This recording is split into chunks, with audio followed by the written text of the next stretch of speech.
Hello and welcome back. It is Wednesday, October 9th, 2024.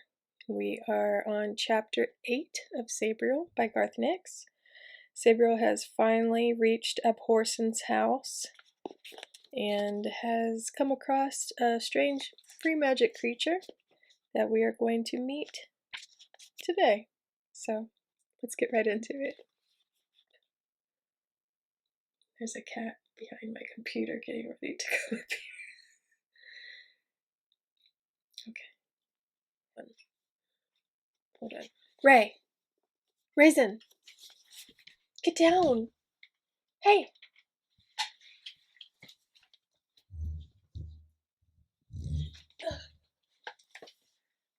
Baby, you can't be up there eating that. That's a bone. I have a wishbone up there that he's really interested in. Are you ready to go out? Okay. There you go. Go on. No, you may not eat that wishbone either. Go on. Shoo!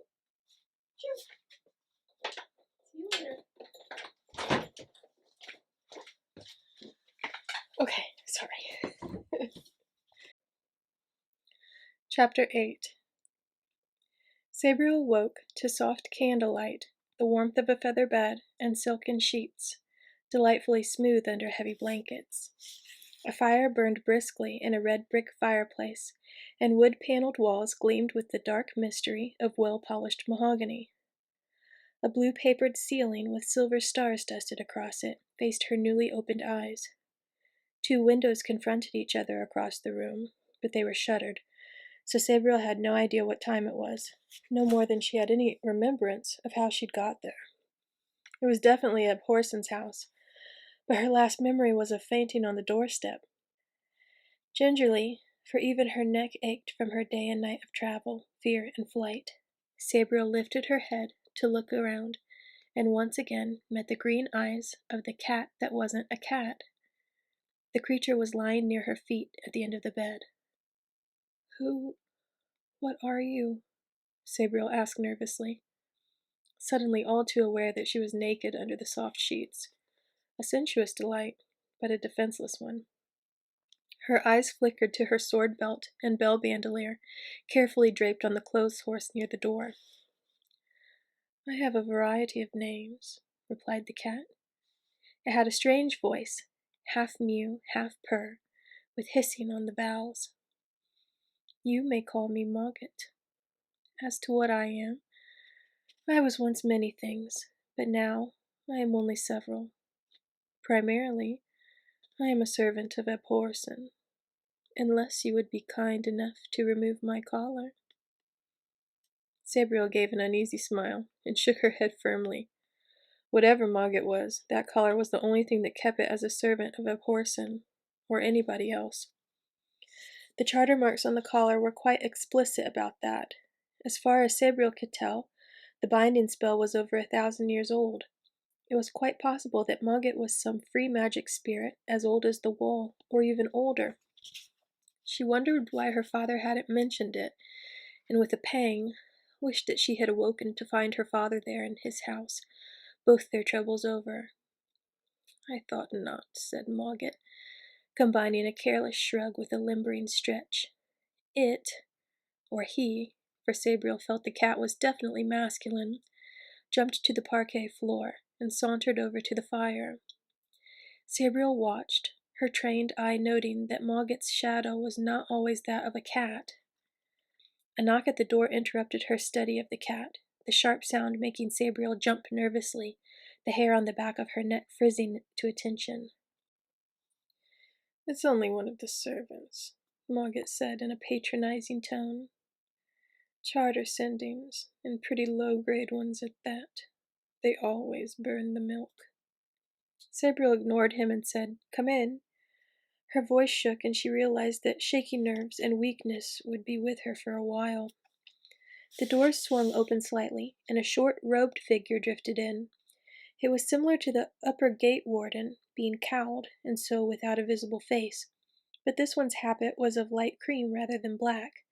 It had a simple cotton underdress draped over one arm, a thick towel over the other, and its charter-woven hands held a long woolen surcoat and a pair of slippers. Without a word, it went to the end of the bed and put the garments on Sabriel's feet. Then it crossed to a porcelain basin that sat in a silver filigree stand above a tiled area of the floor to the left of the fire. There, it twisted a bronze wheel, and steaming hot water splashed and gurgled from a pipe in the wall, bringing with it the stench of something sulphurous and unpleasant. Sabriel wrinkled her nose. "Hot springs," commented Mogget. "You won't smell it after a while. Your father always said that having permanent hot water was worth bearing the smell.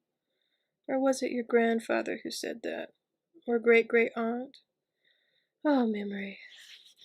The servant stood immobile while the basin filled, then twisted the wheel to cut the flow as water slopped over the rim to the floor, close to Mogget, who leapt to his feet and padded away, keeping a cautious distance from the charter sending. Just like a real cat, Sabriel thought. Perhaps the imposed shape impressed behavior, too, over the years, or centuries. She liked cats. The school had a cat, a plump marmalade feline who went by the name of Biscuits. Sabriel thought about the way it slept on the windowsill of the prefect's room, and then found herself thinking about the school in general and what her friends would be doing. Her eyelids drooped as she imagined an etiquette class and the mistress droning on about silver salvers. A sharp clang woke her with yet another start, sending further stabs of pain through tired muscles. The charter sending had tapped the bronze wheel with the poker from the fireplace. It was obviously impatient for Sabriel to have her wash. "Water's getting cold," explained Mogget, leaping up to the bed again. "And they'll be serving dinner in half an hour." "They?" asked Sabriel, sitting up and reaching forward to grab slippers and towel, preparatory to sliding out of bed and into them. "Them," said Mogget, butting his head in the direction of the sending, who had stepped back from the basin and was now holding out a bar of soap. Sabriel shuffled over to the basin, the towel wrapped firmly around her, and gingerly touched the water. It was delightfully hot, but before she could do anything with it, the sending stepped forward, whisked the towel off her, and upended the whole basin over her head. Sabriel shrieked, but again before she could do anything else, the sending had put back the basin, turned the wheel for more hot water, and was soaping her down, paying particular attention to her head, as if it wanted to get soap in Sabriel's eyes, or suspected an infestation of nits. "What are you doing?" Sabriel protested, as the strangely cool hands of the sending scrubbed at her back, and then, quite without interest, at her breasts and stomach. "Stop it! I'm quite old enough to wash myself, thank you." But Miss Prionte's techniques for dealing with domestic servants didn't seem to work on domestic sendings. It kept scrubbing, occasionally tipping hot water over Sabriel. "How do I stop it?" she spluttered to Mogget, as still more water cascaded over her head, and the sending started to scrub lower regions. "You can't," replied Mogget, who seemed quite amused by the spectacle. "This one's particularly recalcitrant." "What do you— Ow! Stop that! What do you mean, this one?" "There's lots about the place," said Mogget. "Every Abhorsen seems to have made their own. Probably because they get like this one after a few 100 years. Privileged family retainers, who always think they know best. Practically human, in the worst possible way." The sending paused in its scrubbing just long enough to flick some water at Mogget, who jumped the wrong way and yowled as it hit him. Just before another great basin-load of water hit Sabriel, she saw the cat shoot under the bed, his tail dividing the bedspread. "That's enough, thank you," she pronounced, as the last drench of water drained out through a grill in the tiled area. The sending had probably finished anyways, thought Sabriel, as it stopped washing and started to towel her dry. She snatched the towel back from it and tried to finish the job herself, but the sending counteracted by combing her hair, causing another minor tussle. Eventually, between the two of them, Sabriel shrugged on the underdress and surcoat and submitted to a manicure and vigorous hair brushing. She was admiring the tiny, repeated silver key motif on the black surcoat in the mirror that backed one of the window shutters when a gong sounded somewhere else in the house, and the servant sending opened the door. A split second later, Mogget raced through with a cry that Sabriel thought was, "Dinner!" She followed, rather more sedately, descending, closing the door behind her. Dinner was in the main hall of the house, a long, stately room that took up half the ground floor. It was dominated by the floor-to-ceiling stained glass window at the western end. The window showed a scene from the building of the wall, and like many other things around the house, was heavily laden with charter magic.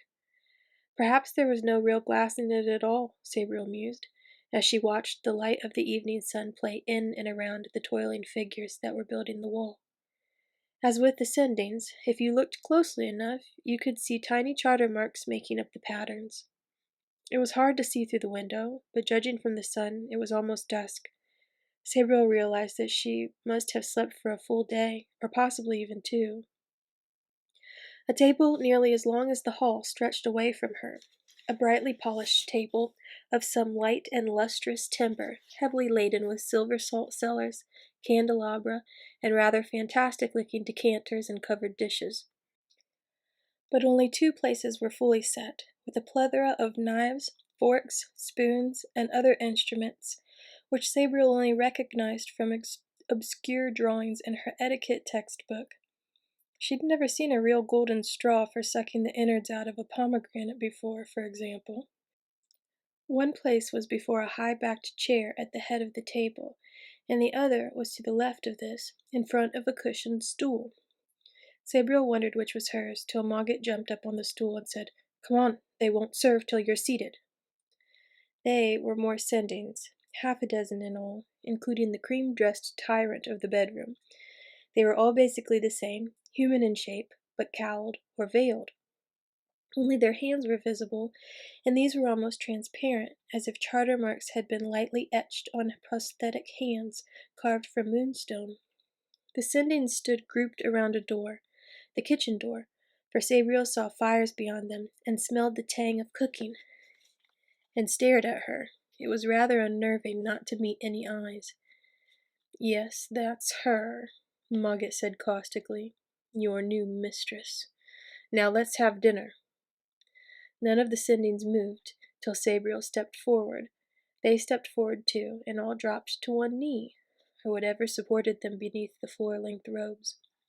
Each held out their pale right hand, charter marks running bright trails around their palms and fingers. Sabriel stared for a moment, but it was clear they offered their services, or loyalty, and expected her to do something in return.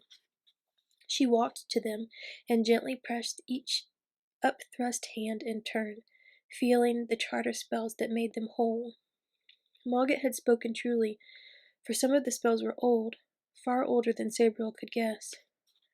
"I thank you," she said slowly, "on behalf of my father, and for the kindness you have shown me." This seemed to be appropriate, or enough to be going on with. The Sendings stood, bowed, and went about their business. The one in the cream habit pulled out Sabriel's chair and placed her napkin as she sat.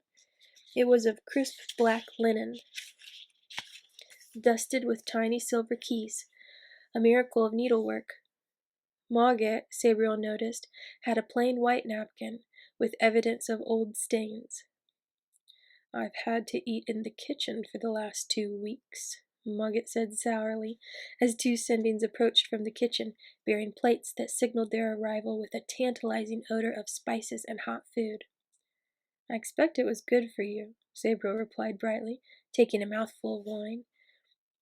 It was a fruity, dry white wine, though Sabriel hadn't developed a palate to know whether it was good or merely indifferent. It was certainly drinkable. Her first major experiments with alcohol lay several years behind her, enshrined in memory as significant occasions shared with 2 of her closest friends. None of the 3 could ever drink brandy again, but Sabriel had started to enjoy wine with her meals.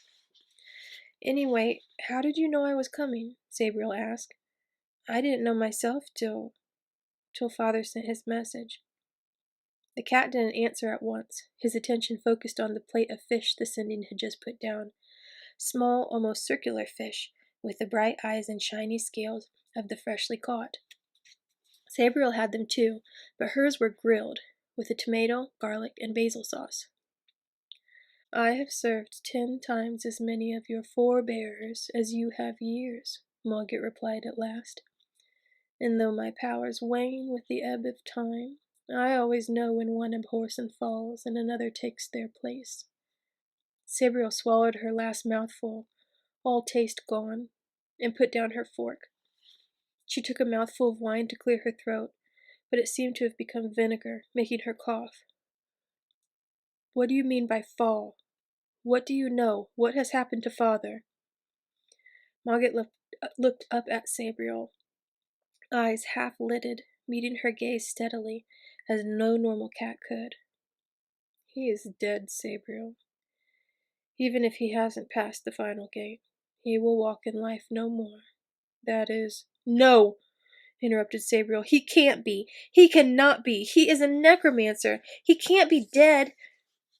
That's why he sent the sword and bells to you, as his aunt sent them to him in her time, Margaret continued, ignoring Sabriel's outburst. And he was not a necromancer. He was abhorsen. I don't understand, Sabriel whispered. She couldn't face Margaret's eyes anymore. I don't know enough about anything. The Old Kingdom, charter magic, even my own father. Why do you say his name as if it were a title? It is. He was the abhorsen. Now you are. Sabriel digested this in silence, staring at the swirls of fish and sauce on her plate, silver scales and red tomato blurring into a pattern of swords and fire. The table blurred too, in the room beyond, and she felt herself reaching for the border of death. But try as she might, she couldn't cross it. She sensed it, but there was no way to cross in either direction. Abhorsen's house was too well protected. But she did feel something at the border. Inimical things lurked there, waiting for her to cross. But there was also the faintest thread of something familiar, like the scent of a woman's perfume after she's left the room, or the waft of a particular pipe tobacco around a corner. She focused on it and threw herself once more at the barrier that separated her from death, only to ricochet back to life as sharp claws pricked her arm. Her eyes snapped open, blinking off flakes of frost to see Margaret, fur bristling, one paw ready to strike again. Fool! He hissed. You are the only one who can break the wards of this house, and they wait for you to do so. Sabriel stared at the angry cat, unseen, biting back a sharp and proud retort as she realized the truth in Margaret's words. There were dead spirits waiting, and probably the mordicant would cross as well, and she would have faced them alone and weaponless. I'm sorry, she muttered, bowing her head into two frosted hands. She hadn't felt this stupidly awful since she'd burned one of the headmistress's rose bushes with an uncontrolled charter spell, narrowly missing the school's ancient and much-loved gardener. She had cried then, but she was older now and could keep the tears at bay. Father is not yet truly dead, she said, after a moment. I felt his presence, though he is trapped beyond many gates. I could bring him back. You must not, said Margaret firmly, and his voice now seemed to carry all the weight of centuries. You are abhorsen, and you must put the dead to rest. Your path is chosen. I can walk a different path, Sabriel replied firmly, raising her head. Margaret seemed about to protest again. Then he laughed, a sardonic laugh, and jumped back to his stool. Do as you will, he said. Why would I gainsay you? I'm but a slave bound to service. Why would I weep if abhorsen falls to evil? It is your father who would curse you, and your mother too, and the dead who will be merry. I don't think he's dead, Sabriel said, bright blushes of withheld emotion in her pallid cheeks, frost melting, trickling down around her face. His spirit felt alive. He is trapped in death, I think, but his body lives. Would I still be reviled if I brought him back then? No, said Margaret, calm again. But he has sent the sword and bells. You are only wishing that he lives. I feel it, Sabriel said simply, and I must find out if my feeling is true. Perhaps it is so, though strange. Mogget seemed to be musing to himself, his voice a soft half-purr. I've grown dull. This collar strangles me, chokes my wits. Help me, Mogget, Sabriel suddenly pleaded, reaching over to touch her hand to the cat's head, scratching under the collar. I need to know. I need to know so much.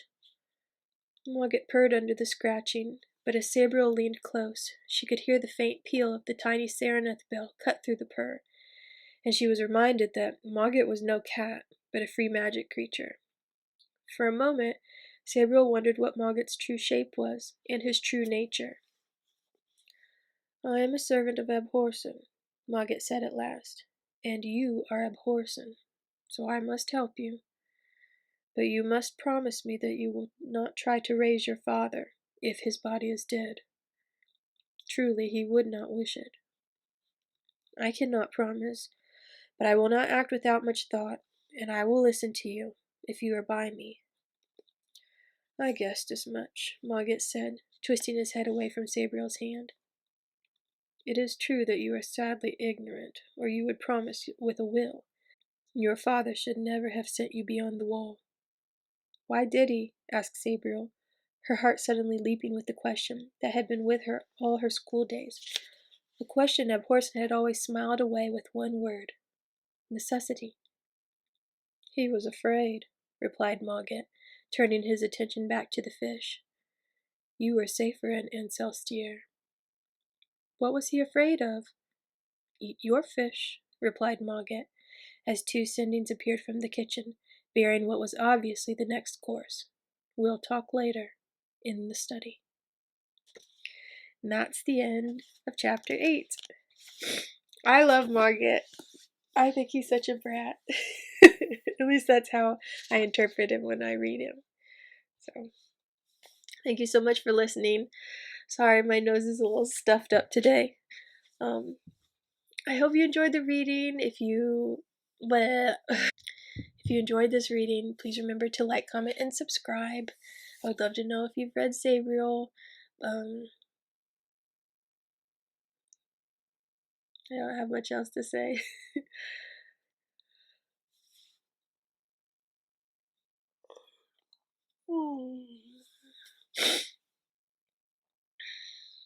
Thank you so much for listening. I hope you enjoyed my reading. I hope that it's partially how you imagine it too. I've only known a couple other people who've read Sabriel, and we've never talked about like their interpretations of the characters, or I guess I've never really talked to anybody else about what they thought of the book. So I would love to know what you guys think, but I will patiently wait for your comments. And I hope you have a great rest of your day. It is another beautiful autumn day here in Ohio. It's wonderful sweater weather outside, and I'm looking forward to going to take a walk. I'm looking forward to going and taking a walk later. But for now, I'm going to get to editing, and I'll post the next chapter tomorrow at 8 p.m. Eastern Standard Time. And again, I hope you have a great rest of your day. Take care, and as always, may your magic manifest. Bye.